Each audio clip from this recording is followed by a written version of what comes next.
welcome in all you DPC rebels and resistant fighters. Dr. Shane back with another Friday 5-minute magic tip. Hope you guys are having a great week. Looking forward to a great weekend.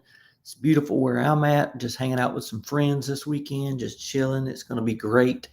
I've got a quick 5-minute. Well, take that back. Probably ain't going to be quick today. Going to spend a little extra time probably, but it's a deep conversation I want to dive into. I want to ask you a thought-provoking question to stew on for the weekend, and then maybe connect with me here through the video on Facebook, YouTube, however you connect with me, LinkedIn.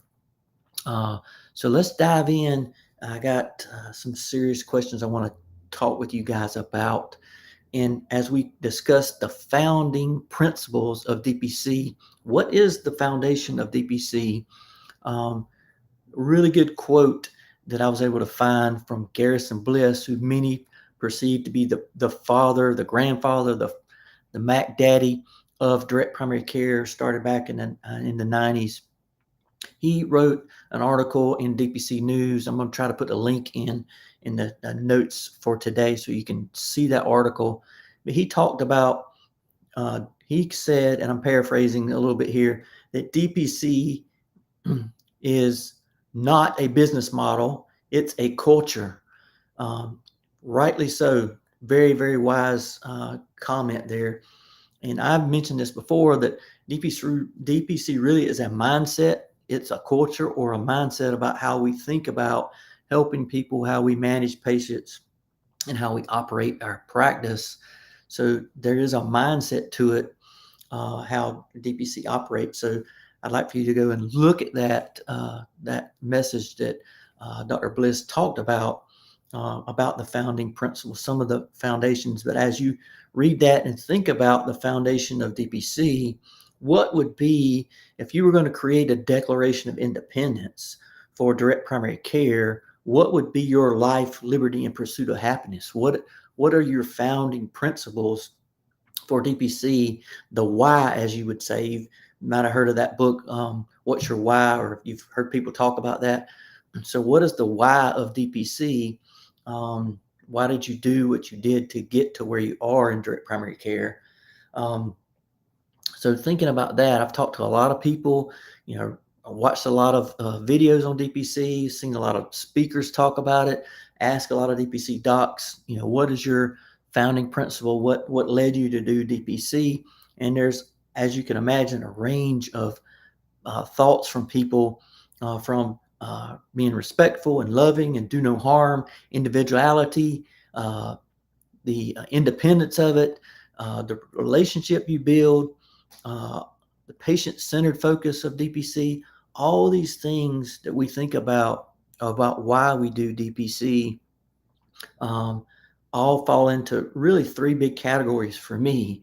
And I say autonomy, for obviously for physician, but also for the patient, so they can choose the physician who they want and someone that really works with them. So autonomy, purpose, and passion. Those three things really hit home of all the areas that really set up the principles of DPC. So autonomy, you got the independence, and you have individuality, and you have the physician-centered, patient-centered, patient-focused nature of the autonomy, and how it helps patients and doctors work together. There's purpose, which is your do no harm, your transparency, how things are open and you know what the prices are. There's passion, which is your relationships you build, how you love your patients, how you care for them and respect each other. So all these things come together and create the why of DPC, right? This is why we want to do DPC. So the next question is how? How do you get there? So we've all made a decision in direct primary care to leave the system. How do you do DPC? You have to disconnect from the system of the hospital system, but also the insurance and government insurance-based system. You disconnect from the middlemen, we like to say, right? We are separating ourselves from the middleman, and we're doing direct care for the patient. It's us and the patient. So that's the how. How do we get there to our why? Is we disconnect. from the system and the insurance middlemen. You have to get rid of those to be able to do the direct care. And so that's how DPC started. That's our founding principles. That's where we're at. You think about your founding principles, the things that made sense to you about why you started DPC. What are the morals and values and the issues that really turned you away from the system to do direct primary care? And think about those things. And the big fat question I have for you as you ponder those things over the weekend is ask yourself, what situations would make me go back against those founding principles? What shiny new object may come along that may tempt you to go against your founding principles as you continue to grow your practice in DPC? What shiny object would steer you away from that? Would say, I'm going to give up that principle for this shiny new object? That's the question I have for you to ponder is, where are you heading in your practice?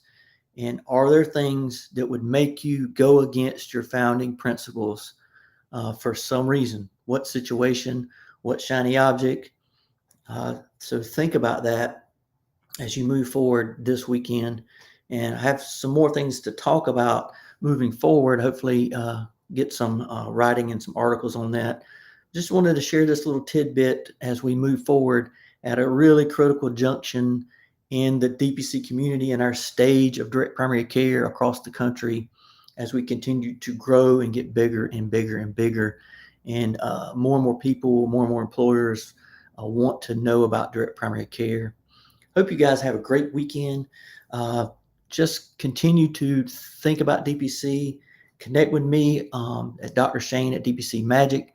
Love to hear your response to these founding principles, what you maybe think the founding principles are. Love to hear it. So you can email me at drshane at dpcmagic.com, drshane at dpcmagic.com.